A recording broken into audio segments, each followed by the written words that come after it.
Hello again, and welcome to Week 8. It's time for your weekly edition of the Against the Grain podcast. And I'm your host, Mully, aka the Fantasy Rambler. Now, the idea with the Against the Grain podcast, if you haven't tuned in before, and shame on you, by the way, is basically to find some contrarian plays. Now, what a contrarian play is, by definition, is a play that's not going to be widely used in many of your competitors' lineups come game day.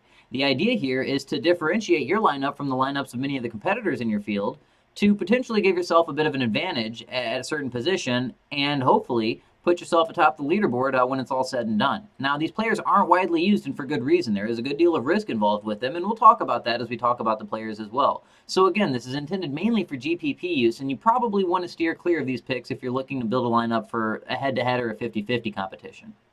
Without further ado, let's jump right in. This week, our Against the Grain pick for quarterback is Andy Dalton.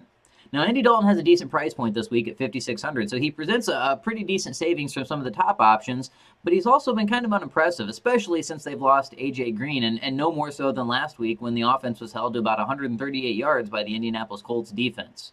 Now, it looks again like A.J. Green may not play this week. He's listed as doubtful for this week's matchup, but the matchup's a bit better. They're actually facing off against Baltimore, who, while they're 11th against opposing quarterbacks, so pretty good there, they are giving up 258.4 passing yards a game. So they definitely can be beat through the air, and couple that with the fact that the Bengals do tend to play better at home. And as a matter of fact, the last good game that Dalton did have was at home, and that was a couple weeks ago against Carolina. A.J. Green was not in that game as well, but he still was able to put up 24.4 points. So there is a lot of question marks with Dalton, especially with the way that offense has looked and the injury to A.J. Green and what's going to happen there. But for that reason, he's also not going to be in a lot of lineups and does present a pretty decent savings. So, again, a lot of risk there, but you could also be rewarded with a nice day if he's able to beat that Baltimore defense. Next up at running back, we're going to go with Chris Ivory this week. Now, Chris Ivory's actually been surprising, especially since he's rested basically the number one spot away from Chris Johnson. Now, going into the year, Chris Johnson was a new acquisition for the team, and nobody really knew how that was going to work out, and there was a lot of fear that he'd get into the touches, and that hasn't been the case. Chris Ivory is the number one, and it's not really even by a close margin at this point. He's averaging 4.2 yards per carry on the season, which is what you love to see, but this is going to be a tough matchup. They're going up against the Buffalo Bills, who are third against opposing running backs, so pretty stout defense. Now, the one thing that is something to keep an eye on here is the Jets did just acquire Percy Harvin from the Seattle Seahawks in that big blockbuster trade that everybody was talking about last week. That being said, you're going to want to see what Harvin does for that offense. Now, he could potentially be used as a deep threat and open up some lanes in the middle, which could lead to some more production for Ivory, but he could also eat into some of those touches being used on possibly some end arounds or some reverse sweeps, things like that we've seen Harvin used for in the past. So there is, again, a great deal of risk here, probably more so than maybe at any other position, especially because of the way the salary structure is this week for running backs, but Ivory does present some pretty decent value at $5,000.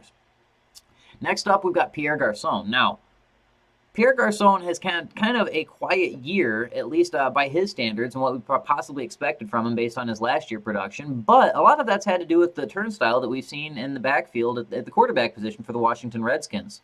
We started out the year, we had RG3 back there, and then when he dislocated his ankle, Kirk Cousins took over. Had a couple of good games, and then really not some good games, and now he's out and Colt McCoy's in. That's really why he finds himself on this list. This is probably a guy that you're not going to want to really rely on for a lot of production, but he was somewhat productive when McCoy came in the game last week. Now, I look for that to continue again this week. He tied Jordan Reed for the most targets last week, so he should have a fair number of targets, and the Dallas defense is pretty stout, but they're going to have to try and pass if they're going to stay in this game. Just based on the way the offense in Dallas is playing. So, again, it's a good deal of risk, and a lot of the risk isn't so much on Garçon's behalf as it is who's throwing him the ball this week, and Colt McCoy, but he won't be in a lot of lineups, and at $5,200, it's a pretty decent price point. So, take a gamble on him, and he may actually pay off for you. Tight end, I'm going to go with one of my Colts players this week, and I'm going to go with Coby Fleener. Now, Dwayne Allen's been getting all the press and all the love, and for good reason. Up until a couple weeks ago, he'd scored a touchdown in 4 consecutive games, multiple touchdowns in one of those games. But if you look at the target distribution, he's actually being targeted almost evenly with Coby Fleener. So there's not a lot of discrepancy there. What's been the issue has been Fleener's just been more inconsistent. Now, Fleener's had some drops, but they're both getting a lot of red zone looks, and what's really hurt Fleener the most is a couple of touchdown passes that really would have been wide open touchdowns that he had just simply dropped.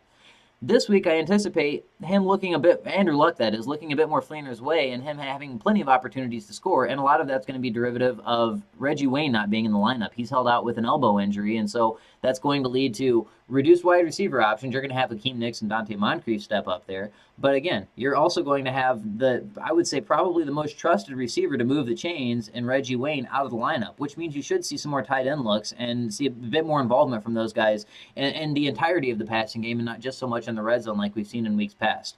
He's $500 less than Allen this week, and I think they both have even distribution among targets, and they both are potential touchdown threats each and every week. So I would definitely feel comfortable rolling with Fleener in this lineup. And again, they're going a decent matchup, and again, they're going to need to rely on somebody with Reggie Wayne out of the question. And last up, I've got defense for you this week, and this week we're going really against the grain, and we're going to go with the Raiders. Now, this pick is based on what happened last week against the Cleveland Browns, and that was that the Jacksonville Jaguars essentially shut them down.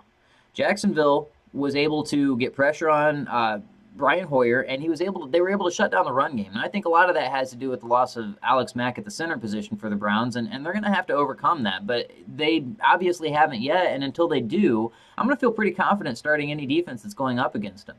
Now, the Raiders do have 6 sacks on the year, so they're not getting a ton of pressure on the quarterback. And they haven't scored over 7 points in any contest yet this year. So there is a real good deal of risk here, and a lot of it is just, again, derivative on what the Jacksonville Jaguars were able to do last week. So you really have to be cautious with that pick. Defense, we talked about this a little bit in one of the other podcasts where Sam and I were talking about defenses and how defenses can really win or lose.